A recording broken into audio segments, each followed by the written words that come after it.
Part 1. The Arrival. I don't remember the plane going down. I remember the smell of burnt leather, the metallic taste in my mouth, the shrieking wind as the fuselage tore apart. Then nothing. When I came to, the snow had half buried me. My parachute tangled in the trees like a ghost surrender. I tried to move. Everything hurt. But I was alive. They found me the next morning. Not the Germans. Not my unit. Someone else. Men in long gray coats. No insignia. No words.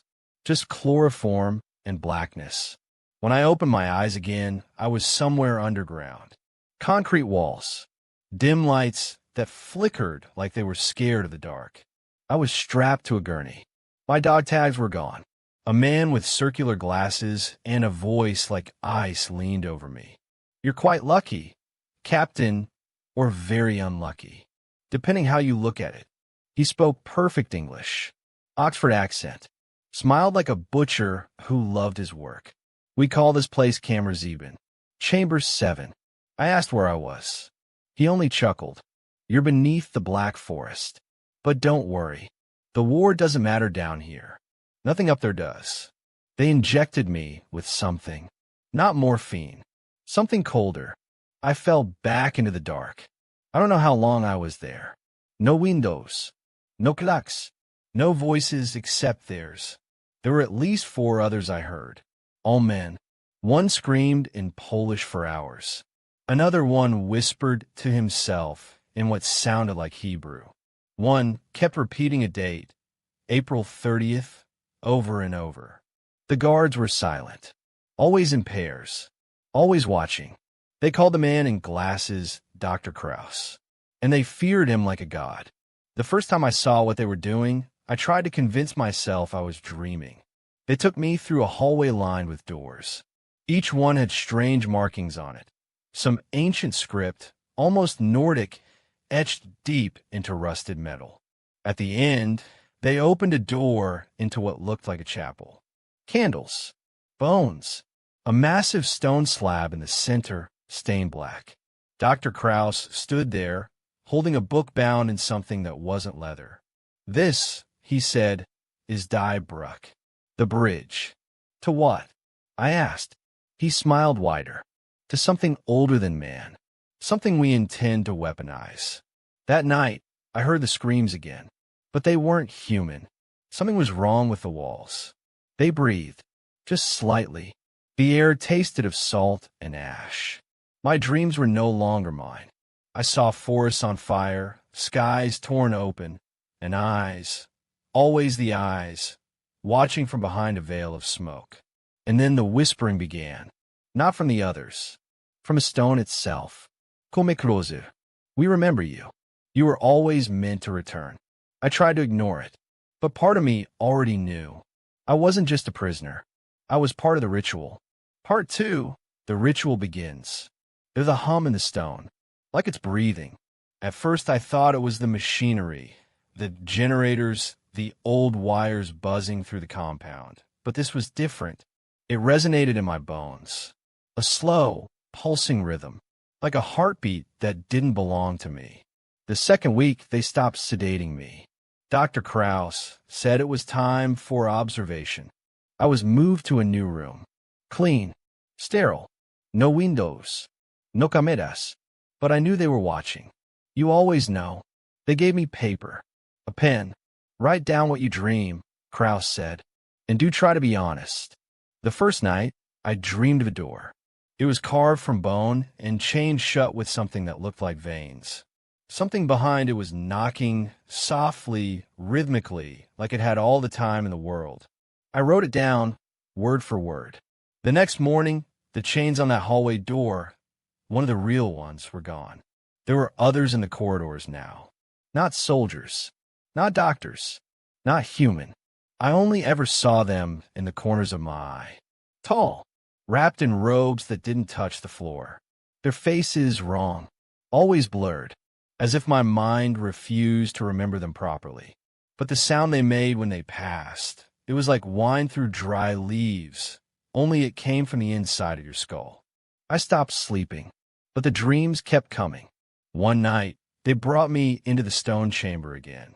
This time, there were symbols painted in fresh blood. Dozens of soldiers standing at attention around the edge, rifles clutched tightly, hands shaking. Some had crosses. Others had old runes. One was whispering the Lord's Prayer under his breath, over and over, until Kraus slapped him silent. They put a child on the altar, maybe 10 years old, pale, unblinking. Kraus raised the book and began a chant. It wasn't German or Latin. It was older. His voice cracked on every third syllable, like the words themselves were cutting him from the inside. The candles dimmed. The walls groaned. Then came the scream. Not the child. Something inside the stone. The lights blew out. Rifles fired. Men screamed. When the lights returned, the child was gone. So was half the room. Burned silhouettes on the walls where men had stood. Kraus was smiling. "We've made contact," he said. "It knows we're listening." I asked him what it was. He didn't answer. He only handed me my journal. "Keep dreaming," he said. "We're very close now." After that night, the compound changed. Doors opened to places that shouldn't exist. Rooms larger on the inside. Staircases that looped back into themselves. Corridors that led into darkness and never came out. I found a wall with my name carved into it. Not scratched. Etched. With the date I was born. And the date I would die. It was tomorrow. The whispers got louder. They no longer waited for me to sleep. They called me by name. Elias. They called me Vessel. They said they had waited a long, long time, and that the final door was ready to be opened. Part 3. The door opens. They moved me without warning. No sedative. No guards. Just Kraus, holding the book, motioning me to follow. He led me through corridors I'd never seen before. The walls were pulsing now like lungs, inhaling smoke and exhaling dread. The lights flickered in sync with some invisible pulse. And everywhere that sound.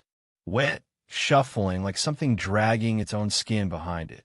"This is the heart," he whispered, "where the veil is thinnest." The final chamber was enormous. Cavernous. Carved into the mountain itself. The stone was black. Vet. Covered in symbols that shifted when you looked away. At its center stood the door. It wasn't a door in the traditional sense. It was a shape, an absence of light, a tear in the world. The edges shimmered like oil on water, and it hummed, louder now, hungry. I wasn't alone. They'd brought the others, what was left of them, barely conscious, gaunt, eyes sunken. The Polish man was mumbling to himself.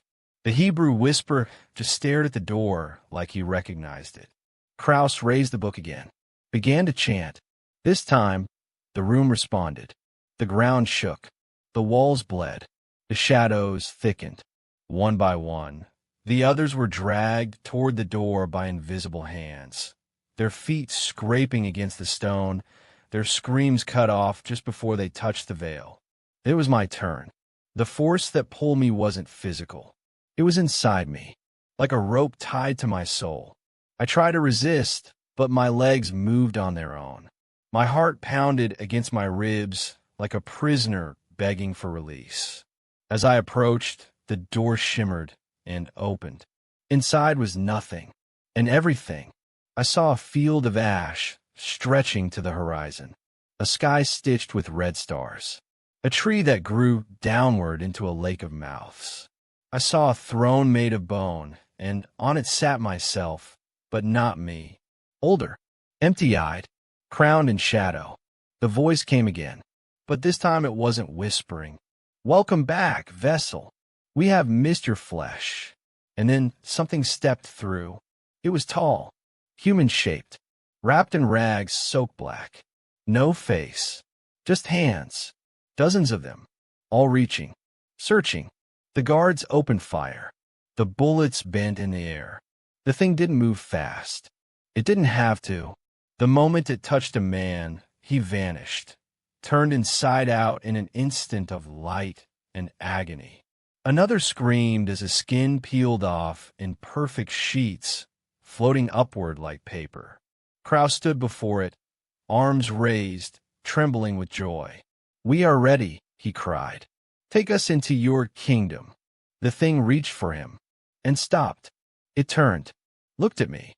I ran, down corridors that shouldn't have existed, past doors that screamed when I passed. Behind me, the thing moved, slow, patient, knowing I had nowhere left to go. I found the old chapel again, the slab, the candles, the chains, and there, in the center of the room, was my journal. Open, on the last page. "You will close the door." The voice filled the chamber again. "One flesh for another. You may run, but you will return. You are ours." I looked at the stone, the blood, the bindings. I made my choice, and I began to write. Part 4, the last entry. I wrote for hours. The words came from somewhere else. Not from memory, not from thought. They poured out like blood from a wound, soaking the page, forming symbols I didn't recognize but understood. Each line felt like a thread pulled tight in the fabric of the world. With every sentence, the door screamed. Not in sound, in silence. A pressure in the skull, a void that didn't want to be forgotten. The lights burst above me. Shadows flickered like broken film. Still I wrote. The creature was close. I heard it in the walls, in the air, breathing through me. One by one, the candles blew out. My vision swam. Then the final line came. Not in English, not in German. It was a name, Mine, and something else, older. I carved it into the stone with the tip of the pen. Blood mixed with ink. The ground shook, and the door closed. Not gently, like a wound stitched with barbed wire. There was a sound then, a single note, low, final, like a coffin lid slamming shut across a galaxy. I collapsed. The world was still. The lights returned, dim, cold, but real. The air no longer tasted of ash. The whispers had stopped. Only silence remained. They found me a week later. A British patrol deep in the woods. I was half frozen, covered in runes, clutching the journal like a relic. I don't remember speaking, only waking in a military hospital. London, 1946. They said I'd been missing for 3 months. They didn't ask many questions, and I didn't offer answers. The journal sits beside me now. I don't open it. Not anymore. But sometimes when I pass a mirror, I see a shape standing just behind me. Tall, wrapped in shadow, waiting. And when I sleep, I dream of the door, still closed, but not locked, never locked.